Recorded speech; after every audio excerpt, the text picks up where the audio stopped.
If you are starting Python for the very first time and you don't even know how Python code looks like, then this video is for you. In this video, I will explain Python syntax and the basic rules of writing code. So without wasting any time, let's begin the video.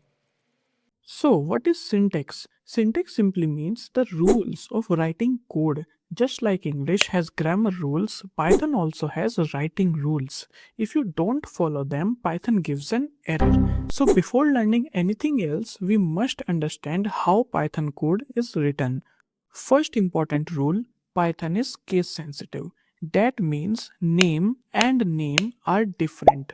For example, in this code, these two are different variables. So always be careful with uppercase and lowercase letters. Now let's talk about statements. A statement is simply one line of code that performs an action. For example, this is a statement. Every line you write in Python is usually a statement.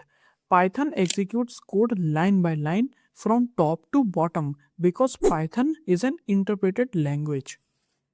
Now we will talk about indentation, the most important rule in Python. Python uses spaces to define structure. It does not use curly brackets like other languages. For example, in this code, see the space before print. That space is indentation. Without proper indentation, Python will throw an error.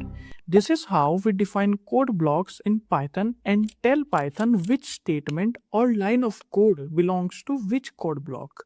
So, indentation is not optional, it is mandatory in Python. These were some basic things in Python. Now you know what is syntax means. Python is case sensitive.